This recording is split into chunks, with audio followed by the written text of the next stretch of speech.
Farming ukiitikia na kuitikie, it has a lot of money, and farming is not as we used to think ati ni watu wachafu ama ni watu wenye you cannot buy the luxurious things that you need. It can sustain that lifestyle. Okay, I am Daisy Mathoni, and I'm also known as Daisy Explains.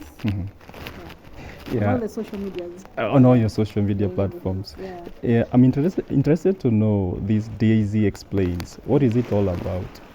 So Daisy Explains didn't actually originate from farming.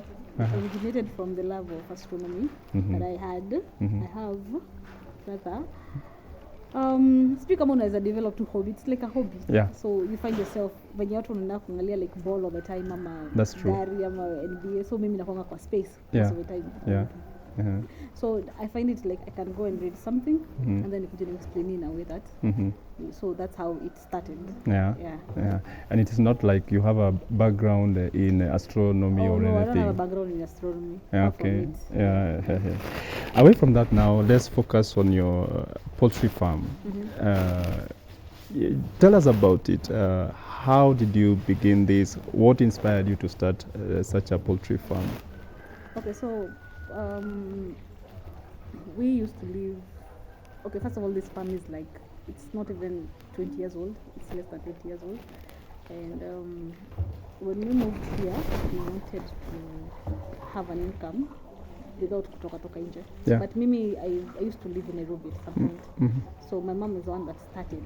So I joined her later when I realized basi si lazima nisumbuane na wanini employment 8 to 5. Naweza rudi nyumbani nivae gumboots. Maisha yakiendelea. So where were you working before? What was your field, you know? So I was working in banking industry, specifically microfinance institutions. So nilikuwa Nakuru, then I went to Nairobi. So ndio nikatoka Nairobi, so I came. Na ukaona pesa ya banking si mzuri kama ya farming. For real? Yeah. Nikaona acha niweke kuku na nifanye mavitu. You see, for broilers, it's broilers, you keep them for like that 5 days maximum. Zinakuwa ready from 28th day. The 28th day unajua uko ready. So mimi na mwenye kwa bank tofauti ni gani? Wewe una kanjo yako na mimi na kanjo yangu the same time. Mimi ndo ninajipush. The push comes from within. And the push comes from external factors. And also it comes with passion. Because kuna mtu mwingine anaweza niambia nimfundishe kuku. Ni kazi gani ananiambia? The kind of structure you have put up here, it's not the normal kawaida kind of structures that we see around. So this structure serves two purposes. So number one, waizi. Kuna wizi mingi sana ya kuku. Unaweza mkopate una kuku by the way. So and number two, you see the chicken are just next to the house. Yes. So you want it to blend. Basically you have like this house and then have like a shanty coffee. So it serves to the purposes. Exactly. What is your unique approach towards poultry farming and especially the business aspect of it? Okay, so I approach farming as a white collar job, same to come a banking job. So I would arrange meetings. I would si hapa kwa mkulima, unajua wakulima wa kitambo walikuwa wanangojea unaweka kuku unangojea mnunuzi akuje. So unashindwa kusema hakuna market. So mine I approach it kama biashara.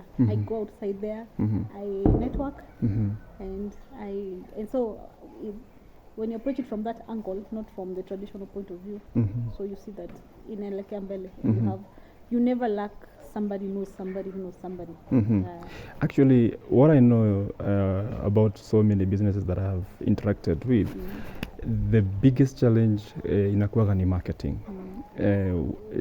So someone told me that before he invests in anything, he has to look for the market first. Is that what you did? So for us, sisi tukuanza to like from top. We started with, it's been 10 years now by the way in kweka kuku, but we started in as layers. So then tukaenda hivyo tukaweka 10 broilers. So but as we speak at the moment, our biggest challenge right now is space. Yes, we Yes. have a farm, Mhm. but you see the farm is not in a security, so we Mhm. have to put like a lot of investment in Investment. for security, nini. Mm. But my problem right now, maybe is marketing. Mm-mm. In fact, if at all, if I can get maybe mtu ananiambia like let me do like equity kind of business or you'll pay me. Mhm. Najenga, I want to have like as many as possible. Yeah. Yeah. So space, see Because you issue. see, once you build a reputation that you are Yes. reliable, Yes. and the buyers will always come, wanapata goods ziko na quality poa, Mhm. you're good, you're set to go. So Mhm. for me, it's not even enough. For me, it's the space. The space. Yeah. And I have the space. It's the kujenga sasa Mhm. na all aspects of security, because I wouldn't want that in structure huko nyuma Mhm. na sijaweka security. That would Exactly. be waste of energy. Yeah, and also resources. Yeah. Wow, nice. Okay, now that you have touched on not space, security and other things as your main challenge, what other challenges are you facing as a poultry farmer? Like I mentioned earlier, tuna ukosefu especially with layers. Mhm. Vifaranga zipatikani, so unashangaa vifaranga zilienda wapi. Why do you think it could be the reason as to why hatuna I don't vifaranga? know, because whether hakuna vifaranga, you find that una book vifaranga, unaambiwa endea vifaranga after so many months. Is it a science thing or is it politics I or? don't know. Mhm. No, I don't know. Oh. Yeah. But unapatanga sometimes it's what farmers are demanding. Sasa kama bibi farmers wengi wa demand broilers. So broilers ndo wame hatch broilers mob. Yeah. So may notice like right now mayai ni expensive. Yeah. Yeah, so because hakuna kuku, the feeds are also very expensive. Mhm. Like right now unapata gunia moja ya finisher ni 3,900. Mhm. Kama ni ya broilers it's 4,400. It's very expensive. Mhm. Na ukijambo jitengenezee, Mhm. like right now maybe I'm trying to formulate my own feeds. Mhm. But unapata, yes, you will get the ratio of proteins to fiber to carbohydrates. That one you'll get. But how to burn these plants ndo upate the minerals, because that is the key, minerals. Because mayai iwezi toka tu na nini daily. Yeah. Mayai iwezi toka na just hizo tatu. Mhm.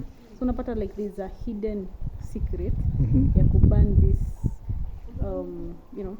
so unajua like for example kama ni potassium. Yeah. Potassium you burn ngozi za mandizi. Yeah. Ndio. Yeah. But how do you burn it? Yeah. You put your potassium. Potassium. So na how much Yeah, do you the need content. to burn? Do you share? Also you find like it's the mineral part that is a challenge. It's So a challenge. unapata wamama wameambiwa kuja niwafundishe kutengeneza, wanalitoa visiagi na even the NGOs wanalitoa kila kitu, but unaambiwa carbohydrates, fiber and protein. But amjambo patia minerals. Yeah. So mnatengeneza makuzi hizo nakata kutaga mayai. Oh yeah. Zinakata kukua kubwa kama hizi. So you see the challenge there. So you cannot also uzitengenezea feeds. Mhm. Yeah, because you need to understand the right composition ya minerals Also some of in these those things feeds. they are Yeah. not readily available for you. Yeah. Unless sasa ufanye na zenye ziko zako. Because we also taught that you rely on whatever is available. Mhm. But kuna vitu zingine honestly ukitumia zita substitute the real thing. Mhm. Yeah. Well, you had touched on networking as your main way of marketing your produce. Yeah. Any other avenue that you're using, maybe or platform, maybe? No, I tend to keep poultry farming away from, especially when you're doing business, away from social media, because I'm not yet there. Like I find like if I was like to say nauza kuku online, everybody will want kuku but si mingi. Then like I said, nikiweza kuwa na hiyo space then I would venture into but for now I have a blog that I post how unaweka kuku venye unazipatia hii and all that. I just guide people but I don't sell there. What is the name of your blog? It's called just daisyexplains.wordpress. Uh-huh. So how often do you post? Hey, it's been a while since I posted, but I should actually revamp it, revive it. Yeah, nice. Maybe someone is watching and they didn't get that right. Can you repeat? Daisy Explains at wordpress.com. And it's purely about It poultry is farm. purely about chicken farming. Wow. When you're unazilete from day one, what you're supposed to do, how to make, to prepare brooder, you know, how to avoid giving antibiotics. Oh, by the way, the whole concept of peer training farmers comes from kutopatia kuku dawa. Wakitaka kuku zangu pia zinaendanga because I don't use any drugs. Zilea. Yeah. So the only thing that I give them is vaccine, like Newcastle vaccine. Yeah. That's it. Mm. Yeah. And now that you have touched on training, during our interactions, I came to realize that you do train farmers about poultry farming. Tell us about it. I was trained by Theo and FAO, and they trained us on AMR, antimicrobial resistance. Yes. So how do we achieve this, the biosafety measures? Ndo tusipatie hizi makuku madawa. Because at the end of the day unataka kuweka profit. The main goal ni usipatie hizi kuku madawa mingi. Because unajua the more unazipatia madawa, the more profit yako pia inaenda ikishuka. Yeah. So with them it's just kuperform biosafety, kuna kuku safi na una avoid kupatia ini dawa. Unabakia tuna vaccine peke yake which is acceptable. Acceptable, yeah. Yeah, na kwa vaccine pia inapeangwa zikiwa very early stages. Yeah. Gestation period yako imemaliza ndio kwa system. So yeah, so that's why I go training farmers msieke madawa kwa hizi chakula hizi. Yeah, because at the end of the day pia inakusaidia. And then nitakosa kuweka hizo kuku madawa, nizipump madawa. Mtoto wako ataenda nunue kuku pale jioni. Wewe utakula but mtoto wako ashakula. Even also your family uwezi ya kuku mkose kukula. Exactly. Yeah, so, you just become a good person. A good human being, and you take care of everybody else. Yeah. So that actually is also my campaign. I'm also campaigning for wakulima waache kutumia hizo madawa.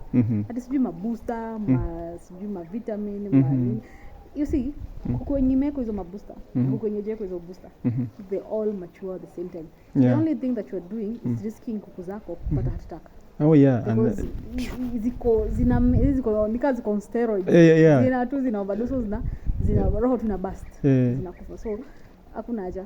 Kwa hiyo zangu zitatoka 28 days, zako zitatoka 28 days. Ndio umezipatia madawa kutoka sijui wapi mpaka where. So we avoid that. Just give them the normal ones. The recommended ones. Yeah, in terms of vaccine, maybe vitamin the first week. Na what do you tumbo liquid paraffin, that is. Liquid paraffin usaidia nini? Digestion. So because ni tuchanga. Oh yeah, tusikaukiwe nacho. Yeah, so tusikaukiwe nacho. Yeah. Kuku asipate constipation. So that hiyo tu. Sawa. Hizo zinakuwa very cheap. So lakini ukianza kuzipatia sijui wiki 1 unazipea nini? Wiki 2 unazipea nini? Wiki 3 profit yako chini. Yeah, because wenyewe umeinvest sana kwa madawa and treatment and they are costly. Yeah. Sometimes I hear people say that the market is flooded. At the same time you hear there is a shortage of poultry produce. Can you help us understand what is going on and what is happening? Or is it a misconception? Okay, the market floods sometimes, but for veteran farmers it never floods. This is what I'm saying. So around December or long holidays rather, you find, for example, kuna walimu wengi sana wanatokanga wamaliza wamefunga shule, so wanakuja home. So hizo miezi mbili bila nikae doll sinalete kuku. Na tuseme ni walimu karibu wote wamefanya hivyo. Unajua that season inakonga na watu aina kadhaa wenye wanakonga wamefunga.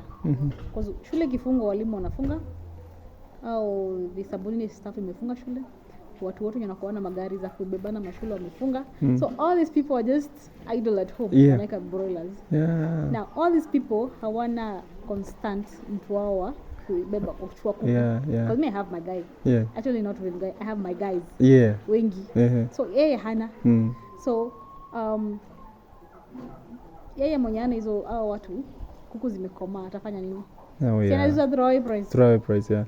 Na wewe mwenye uko na kuku zako sasa kuna kuku mingi imeflood ya nini? Ya hizo zinaona through. So inafanya pia hata prices na nini inashuka.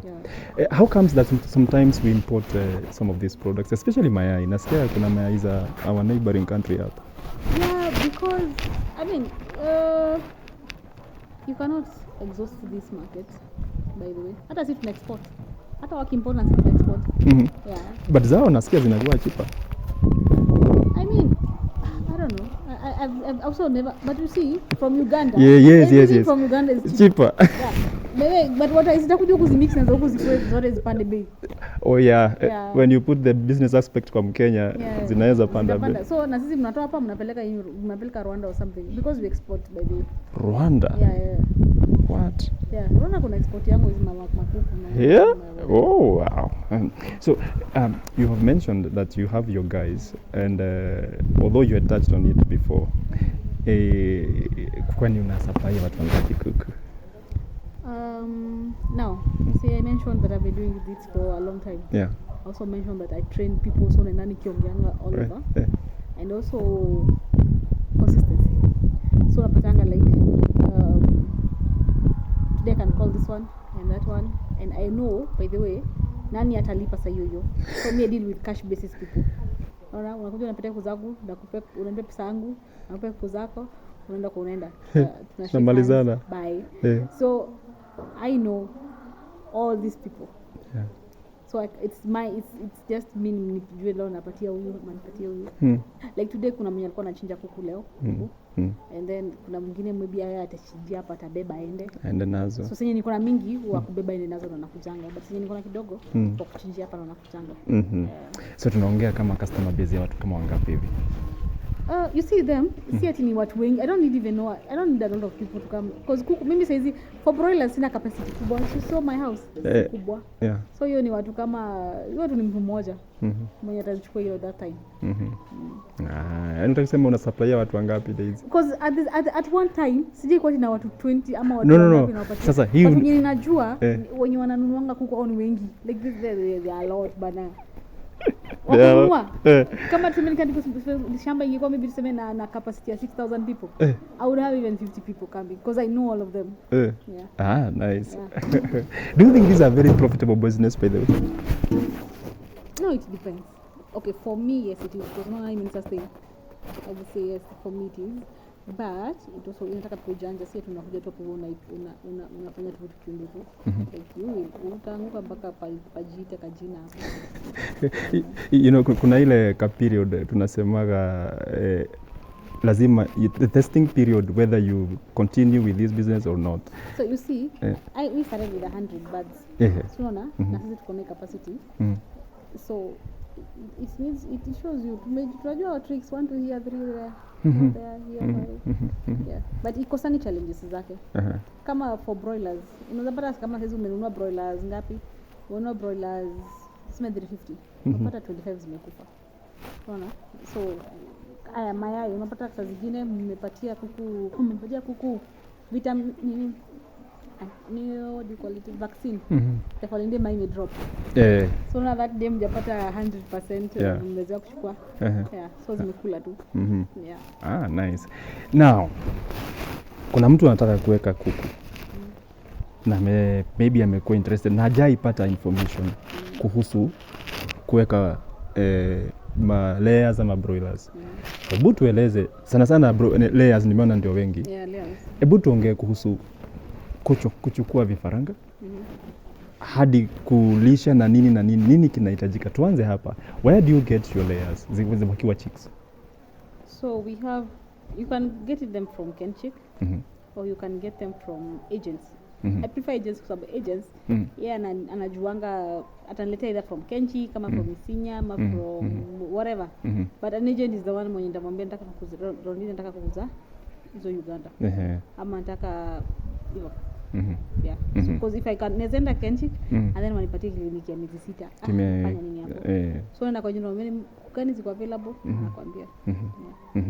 So na kifaranga moja wanakuzia how much? Hii una explainia mtu tu mwenye anataka kujua hii mambo. Kifaranga moja ya layer season 160. Yeah.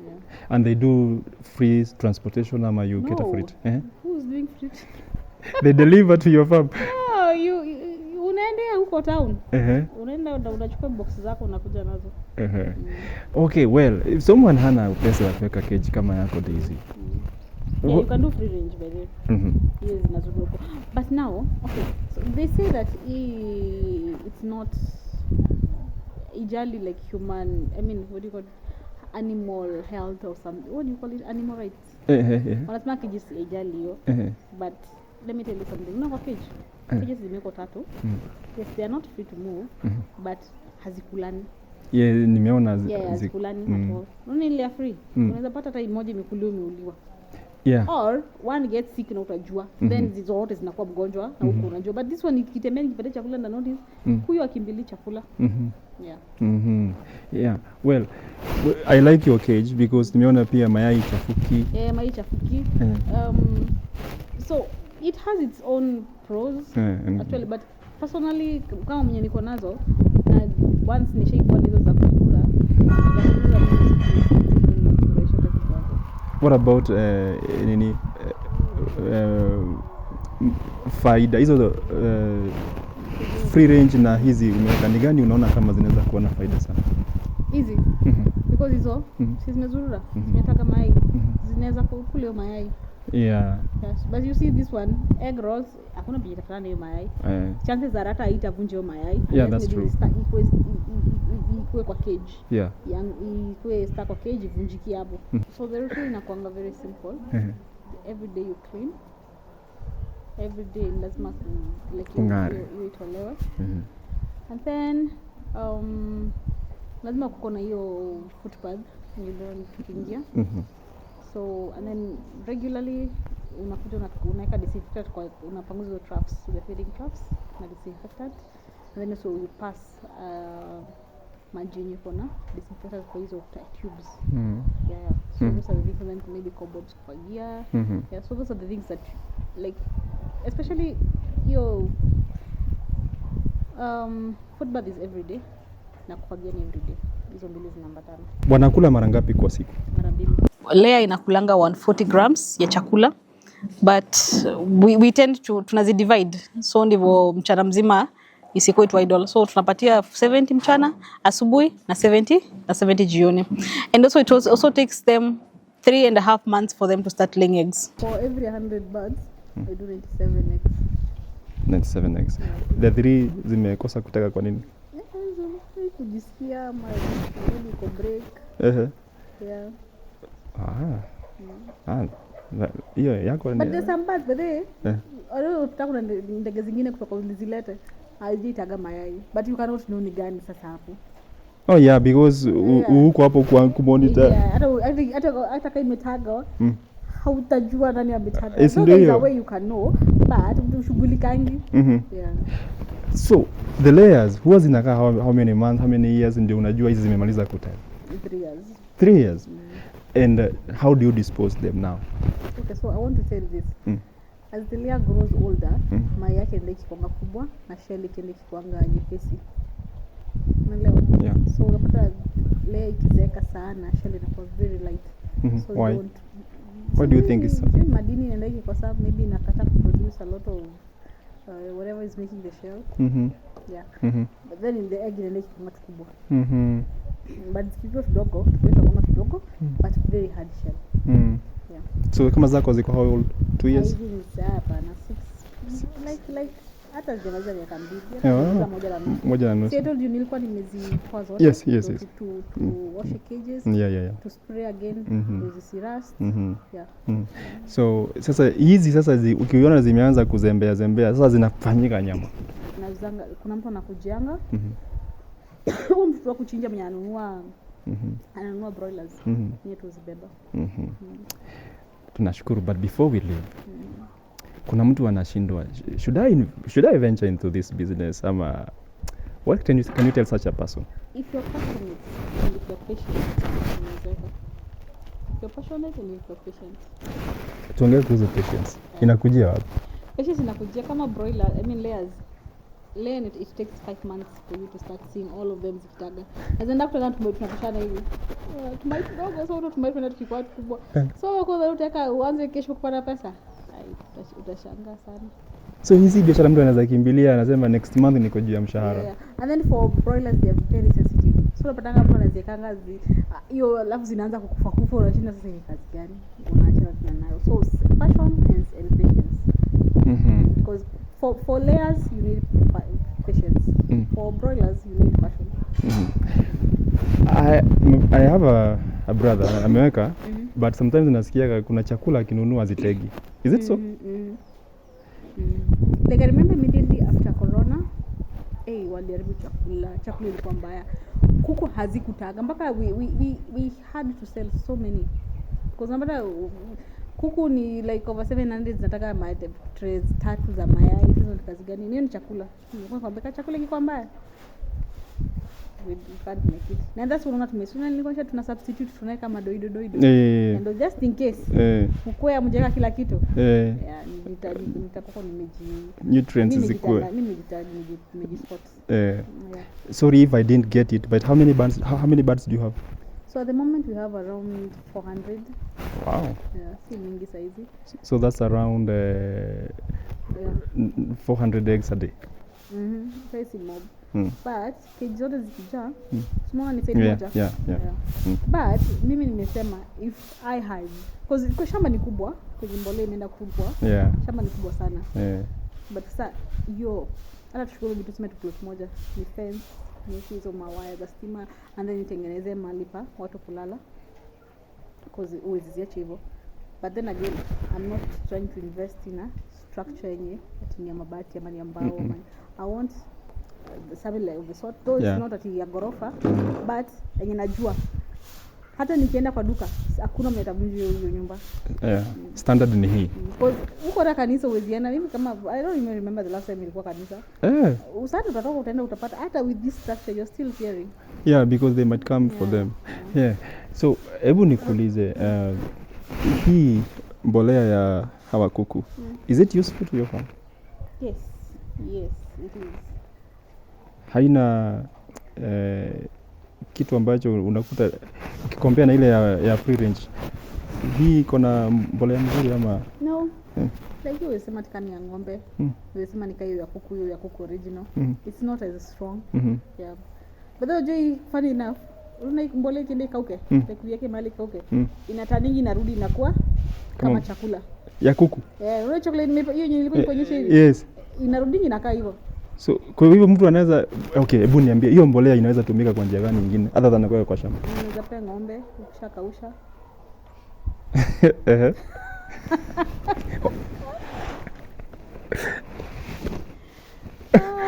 So but they don't want hawapendi unless unikaushe because it cannot itikiwa. Yeah. But unasema mtu anakuanga na zile kuku zenye hizo free range. Hiyo free range haina hiyo unyevu itakauka. So that one is taken inachungwa kutoa hizo particles kubwa like kama kuna maranda ilikuwa hapo ndani inatolewa and then unachanganyisha na food inakuwa kama dairy milk. Na ng'ombe inakula na unapata maziwa. So yeah, that can be used like that. Haitanuka maneno ya kuku.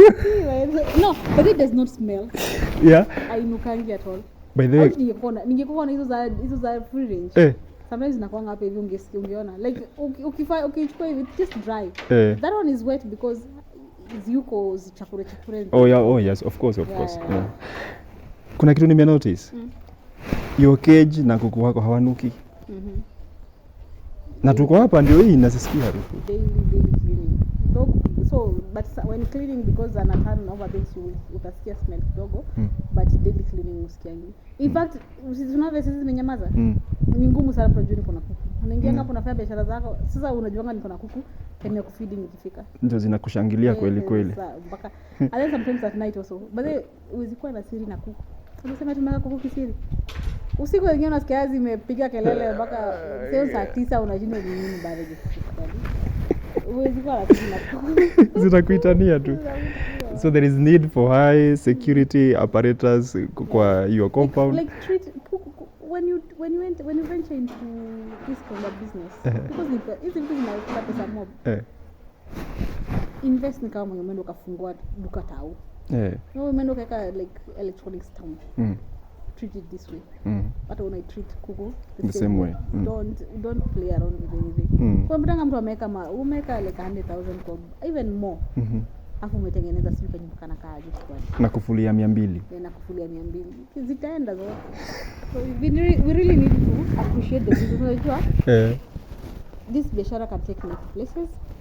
In as much as I'm a farmer, in as much as nakaa huko mtaani, nikishaoga nitoke pale kwa barabara. Hakuna mtu anajua nimetoka kufanya biashara. Pesa ni pesa.